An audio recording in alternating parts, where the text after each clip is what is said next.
време да дадеме внимание за младиот рок бенд од Кочани, Корка, кој што освои најмногу гласови од публиката на онлайн гласањето и го доби признанието People's Choice Award, така што за сите детали околу самото надпреварување, меѓутоа и искуството на меѓународниот надпревар во Брисел, дознаваме од двајцата членови од бендот Корка кои што се во моментов со нас, односно Давид Лазаров и Борис Медарски.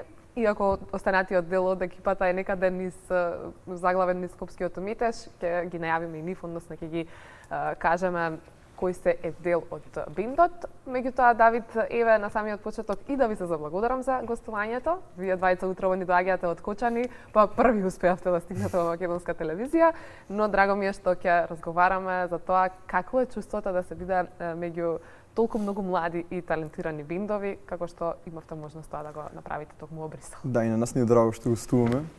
Чувството е добро. Баш добро се чувствуваме што сме еден од подобрите, мислам, изберени од подобрите бендови. Ние не се сеќаме како да сме еден од подобрите бендови, но така беше изгласано.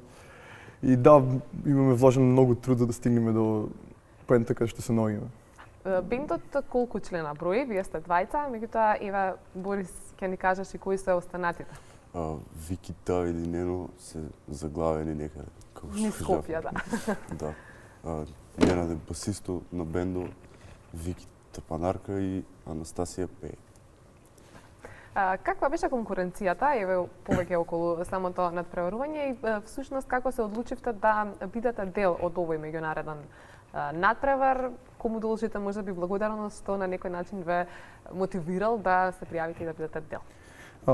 Конкуренцијата беше навистина тешка, имаше навистина добри бендови кои беа дел од самиот настан, а за да се пријавиме на самиот надпревар имаше локален надпревар на кој што победивме, на кој настапувавме со други македонски локални бендови, а треба да се заблагодариме најмногу на Ива, која го организираше самото Imagine Macedоnia и на исто така на жири комисијата во Македонија, на кој што се Марко, Раде и други членови на комисијата, да.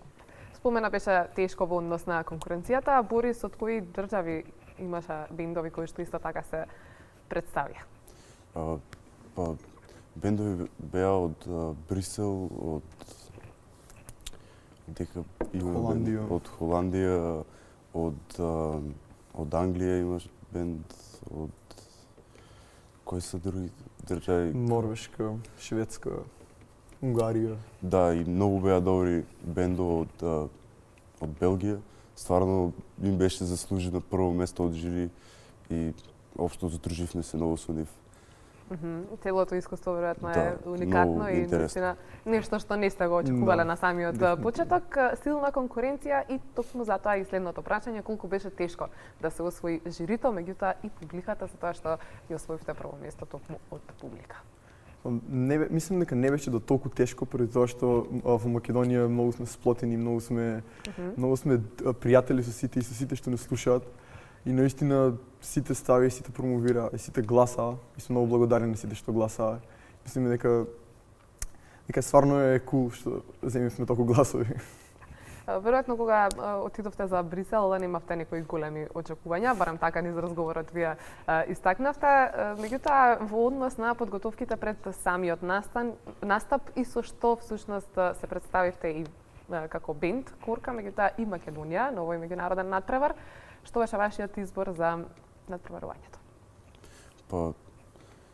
Мислевме да свириме некои од по-познатите песни од EP-то што не е извадено, ама одлучивме да свириме музика што не е извадена, по-експериментална, да пробаме со експерименталноста да доловиме до некаде како се осеќаме и сето тоа. И реално жирито беа тешки за да ги освоиме, оти не беа баш некако поврзани со нашата музика, особено со нојзови и такви работи, па не беа фан на нојз рок. Да. Меѓутоа успеавте да ги придобиете. Колку време трае подготовките? Во Брисел некаде отприлика недела дена бевте, така што и претходно сте имале можност да стапнете на сцената пред официјалното представување. Како течеше тој процес на подготовка? Процесот на подготовка беше почнат уште од многу поодамна. Мислам, ние вежбам и го пишуваме новиот материјал неколку месеци, како бенд поставаме повеќе време. Но подготовките специфично во Брисел имавме 2 проби кои траја по 2 сати и мислам дека ни беа повеќе доволно за да се средиме, за да наставиме како што треба.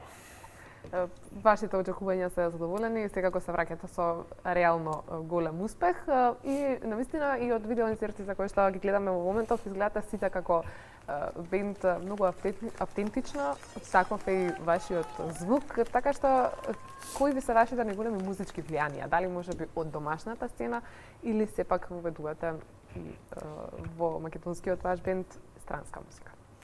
Мислам дека имаме влијание и од македонската и од странската сцена. Од македонската сцена најмногу влијание имаме од Дивоградба, многу добар бенд, исти од Харакири. Дека од странската сцена имаме многу големо влијание од групата Sonic Youth, но и други правци, други noise rock бендови. Па и панк бендови, Да, Black Flag. Сепак и панк музика имаме, исто и no wave сцената на 70-тите има големо влијание врз нас, па и врз новата музика. Колку време постои бендот Курка и всушност колку е предизвикувачки мал бенд кој што доаѓа од внатрешноста да се пробија, да јавноста слушне за вас, па и на крајот на краиштата да достоинствено ја представите вашата држава на меѓународен натпревар и да се вратите со освоено прво место. Бендот ни е од 23-та, мислам. јуни. Значи, сепак Да, и неколку години. доста долго време само пишувавме музика и експериментиравме со звук, па да пробаме да се пронајдеме дека спаѓаме ние. И па после година и пол почнавме да свириме на локални свирки укочени лево десно и После и Скопје. да, па реално не е лесно, многу труд, многу време треба да се тргне на страна за нешто овакво да се прави, не знам. Особено кога има и авторски песни, авторска музика, секогаш е поголем предизвикот. Меѓутоа, колку има и поддршка од домашната публика за музиката која што вие ја свирите и ја создавате, па и да Давид ќе ни кажеш и што поконкретно се состои од вашиот репертоар. Па поддршка во Македонија имаме баш голема поддршка како што видовме со гласовите, но исто и во Кочани имаме до некаде поддршка, но помала е сцената таму, за разлика од Скопје каде што има поголема сцена, повеќе луѓе, поангажирани луѓе, на кои што им дужиме благодарност како на издавачката Куќа Мртов конј и Гола планина колективот. Како е да се создава музика? Дали таму имате потреба од поголема поддршка и од поискусните наши музичари во однос на рок музиката и тоа што вие го создавате? Реално начинот на кој што се создава музика е многу чуден и неопислив, некако може една песна да се создаде на еден джем сешен за 10 минути или со месеци и месеци да се пишува и да се додават делови и стварно е многу комплицирано и нема некое објаснение, многу креативност. Имате ли посебни улоги кои што ви се распределени во бендот, затоа што имате повеќе членови, кој зашто е задолжен, особено и на вакви патувања кои што се надвор од Македонија, како успевавте да ја одржувате вашата меѓусебна енергија на повисоко ниво со цел да ви останете позитивни и да се мотивирате еден со друг за што поголем успех? Специфични улоги немаме, да се придржуваме кон некои улоги. Пример, јас и Ненад кој не е тука, и пишуваме музиката во главно, дека текстовите ги пишуваат Анастасија. И така други делови на музиката додаваат Ненад и поточно Борис и Викторија. А за во Брисел специфично немавме некои улоги, само главно ни беше да се дружиме, да постигнеме некој резултат секако и да се забавуваме меѓу себе си, нели? Оваа победа, освен што е признавање на вашата работа и досега вложениот труд, секако е и обврска во однос на тоа што понатаму, кои се вашите планови за со бендот Курка, дали можеби и во моментов работите на нешто ново и што е она што може да ни го најавите? Па имаме план турнеја, Балканска турнеја. Из Балканот до Љубљана. Друго нов материјал, исто имаме нова музика напишено. Планираме да вадиме спот и сингл за кратко време Исто во текот на годината имаме плани EP или албум да извадиме. По професионално сниман. Што значи се работи прилично активно. Ви благодарам многу за денешното гостување. Се надевам дека се поминавте убаво во студиото на Македонската телевизија и поздравете ги останатите членови кои што можеби не успеа да дојдат, но секако им се заблагодарувам и нив што издвоиле време, меѓутоа не успеале на време да стигнат. Посакувам многу успеси и сите планови кои што веќе ги истакнавте да ви се остварат што поскоро.